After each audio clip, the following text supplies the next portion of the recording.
তীব্র তাপদাহে যেন পুড়ছে সম্পূর্ণ আমিরাত। সচরাচর বছরের মাঝামাঝি এই সময়ে গরমের তীব্রতা বাড়ে প্রচণ্ড পরিমাণে।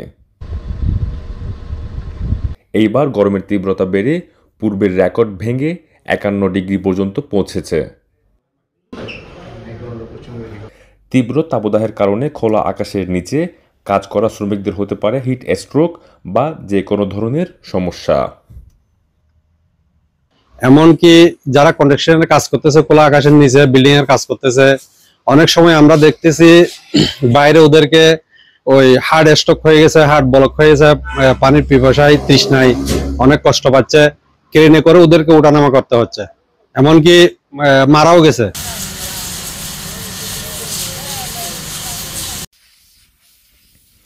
বর্তমানে গরমের তীব্রতায় বেশিরভাগ গাড়িও হিট হয়ে যায়, তাই এই সময়ে গ্যারেজ এরিয়াতেও থাকে প্রচুর কাজ।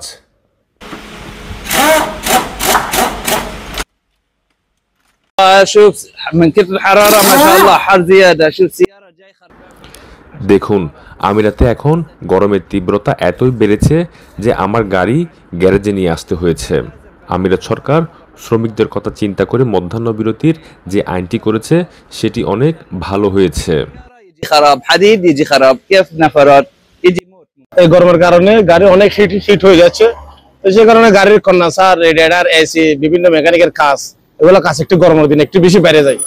জুন জুলাই এই 3 মাস বেশি গরমের তাপমাত্রা বেশি থাকে, যে কারণে গিয়ে ইঞ্জিন হিট হয়, হিট হওয়ার পরে রেডিয়েটর সমস্যা হয়, এর ভিতরে ইঞ্জিনের সমস্যা হয়। এখন গাড়িটা নিয়ে আসছে, দেখেন এফএফটা ফেটে গেছে হিটের কারণে, এখন এটা ঠিক করতে হবে। এই সময়টিতে শ্রমিকদের সুরক্ষার কথা চিন্তা করে আমিরাতে বাধ্যতামূলক করা হয়েছে মধ্যাহ্নবিরতির এই আইন। এর মধ্যে এত প্রচন্ড পরিমাণ যে গরম থাকে, আসলে বাইরে কাজ করা আমাদের জন্য অসম্ভব হয়ে দাঁড়িয়েছে। আমরা কিছুক্ষণ পর আমরা পানি খাওয়ার যে একটা ঘাটতি থাকে, ওই ঘাটতিটা আমরা পূরণ করতে পারি না, এতটাই গরম যে মানে জুন জুলাইয়ের মধ্যে থাকে।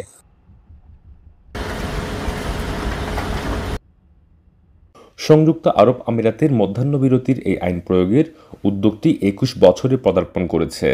আগামী ১৫ জুন থেকে ১৫ সেপ্টেম্বর পর্যন্ত দুপুর ১২:৩০ থেকে ৩টা পর্যন্ত মধ্যাহ্নবিরতি আইন আবারও ঘোষণা করেছে আমিরাতের মানব সম্পদ মন্ত্রণালয়। তো সরকারের অসংখ্য ধন্যবাদ যে উনি ১২:৩০ থেকে অফের একটা সিস্টেম করছে। মাথার উপর যদি ডিমো রাখি, ডিমোটা সিদ্ধ হয়ে যাবে বলে মনে হচ্ছে। এরকম গরম পড়তেছে, কোনো সময় ৪৫, কোনো সময় ৫০, এরকম গরম পড়তেছে। এই গরমের মধ্যে কাজ করাটা অনেক ডিফিকাল্ট হয়ে যেত, অনেক কষ্ট হয়ে যেত।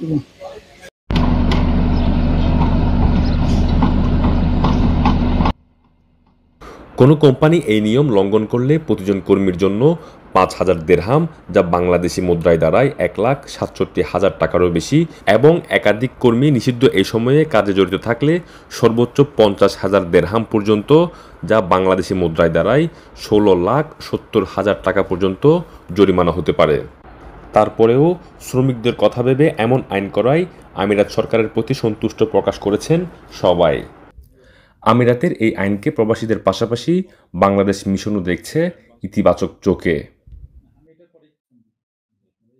বিশেষ করে বাইরে যে আমাদের যে প্রবাসী ভাই বোনেরা কাজ করেন, সেই কাজ করা থেকে বিরত থাকার জন্য একটি ঘোষণা এসছে।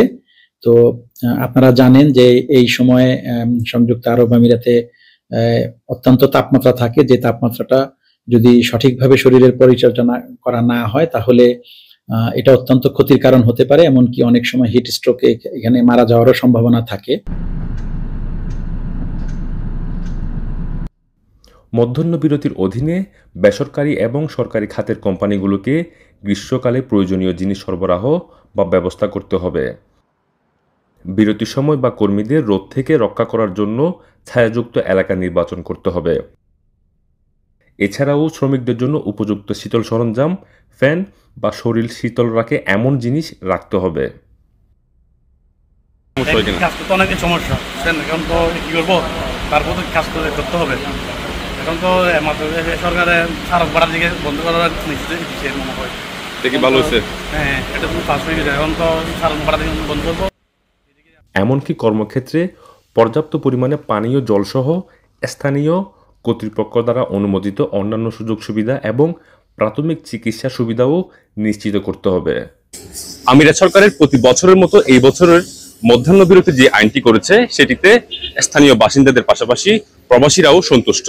তাদের মন্তব্য, এই সময়ে প্রচন্ড গরমের তীব্রতা বেড়ে যায়, তাই এমন কানুনে সন্তুষ্ট সবাই। ইশতিয়াক আসিফ, চ্যানেল 24, সংযুক্ত আরব আমিরাত।